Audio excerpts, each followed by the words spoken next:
వరద ప్రవాహంతో పోలవరం ప్రాజెక్టులో డయాఫ్రమ్ వాల్ నీట మునిగింది. ఇప్పటికే డయాఫ్రమ్ వాల్ కు లీకేజ్ బెడద ఉండడంతో వరద ప్రవాహం పెరిగేసరికి డయాఫ్రమ్ వాల్ పైకి నీరు చేరింది. సీపేస్ తో ఎగువ దిగువ కాఫర్ డ్యాంల మధ్య ప్రదేశం పూర్తిగా జలమయమైంది. గతంలో భారీ వరద నేపథ్యంలో లీకేజ్ మొదలైంది. అప్పటి నుంచి అక్కడ లీకేజ్ అరికట్టేందుకు ప్రయత్నిస్తున్నారు అధికారులు.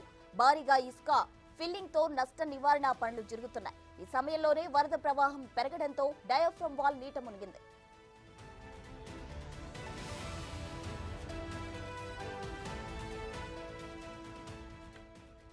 రెండు రోజుల ముందే డయాఫ్రమ్ వాల్ వద్ద లీకేజీపై పరీక్షలు చేసింది నిపుణుల బృందం. ఈ ఘటనతో ఇక వరదల సీజన్ తగ్గే వరకు డయాఫ్రమ్ వాల్ వద్ద లీకేజ్ పునరుద్ధరణ పనులు నిలిచిపోనున్నాయి. వరద ప్రవాహం పెరగడంతో డయాఫ్రమ్ వాల్ నీట మునిగింది.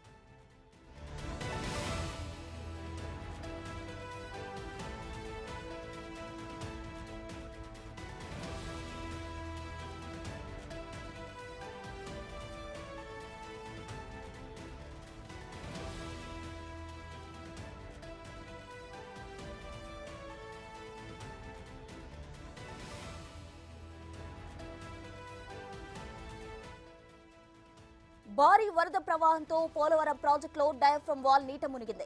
ఇప్పటికే డయాఫ్రమ్ వాల్ కు లీకేజ్ బెడత ఉండడంతో వరద ప్రవాహం పెరిగేసరికి డయాఫ్రమ్ వాల్ పైకి నీరు చేరింది. సీపేస్ తో ఎగువ దిగువ కాఫర్ డ్యాంల మధ్య ప్రదేశం పూర్తిగా జలమయమైంది. గతంలో భారీ వరదల నేపథ్యంలో లీకేజీ మొదలైంది. అప్పటి నుంచి అక్కడ లీకేజ్ అరికట్టేందుకు ప్రయత్నిస్తున్నారు అధికారులు. భారీగా ఇసుక ఫిల్లింగ్ తో నష్ట నివారణ పనులు జరుగుతున్నాయి. ఈ సమయంలోనే వరద ప్రవాహం పెరగడంతో డయాఫ్రమ్ వాల్ నీట మునిగింది.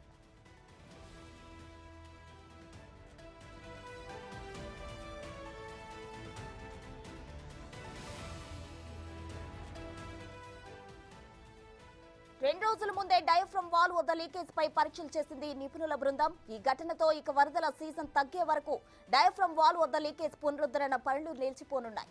వరద ప్రవాహం పెరగడంతో డయాఫ్రమ్ వాల్ నీట మునిగింది.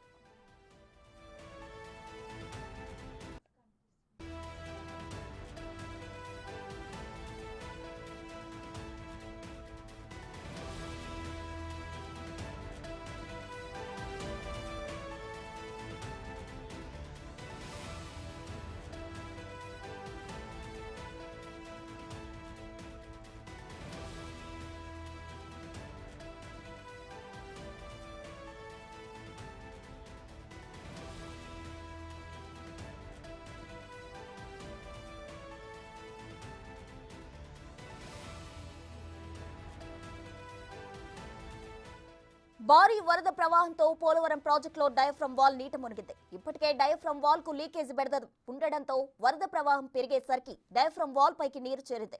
సీపేస్ తో ఎగువ దిగువ కాఫర్ డ్యాంల మధ్య ప్రదేశం పూర్తిగా జలమయమైంది.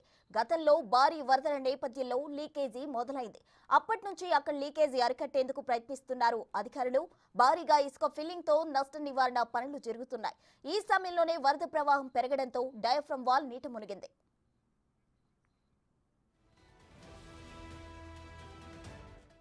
దీనికి సంబంధించి పూర్తి అప్డేట్స్ మా ప్రతినిధి సాగర్ అందిస్తారు. సాగర్, చెప్పండి, దీనికి సంబంధించిన డీటెయిల్స్ ఏంటి? ప్రశ్న పోలవరం ప్రాజెక్టులో గోదావరి వరద ప్రభావం పెరగడంతో డయాఫ్రమ్ వాల్ పూర్తిగా నీట మునిగిందనే చెప్పుకోవచ్చు.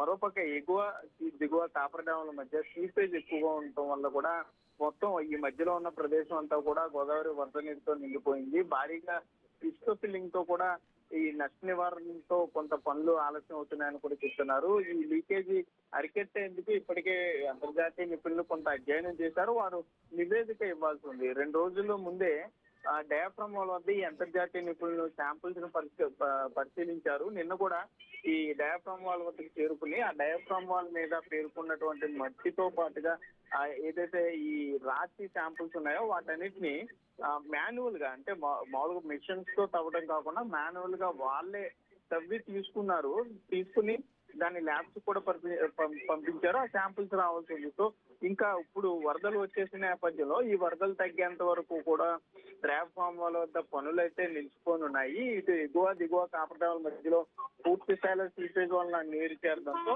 పోలవరం పనులకు కూడా కొంత ఆటంకం ఏర్పడిందనే చెప్పుకోవచ్చు. గతంలో అధికారులు చెప్పినట్లుగా నవంబర్ వరకు కూడా ఇదే వరద ప్రభావం ఉంటుంది కాబట్టి వరద తగ్గేంత వరకు కూడా పోలవరం పనులు కొంత ఆటంకం ఏర్పడే పరిస్థితి ఉంది. సో ఈలోపు అంతర్జాతీయ నిపుణులు కొంత నివేదిక ఇస్తే దాన్ని బట్టి పనులు వేగవంతం చేయొచ్చని కూడా అధికారుల ఆలోచనలో ఉన్నట్లుగా మనకి సమాచారం అందుతుంది ప్రస్తుతం.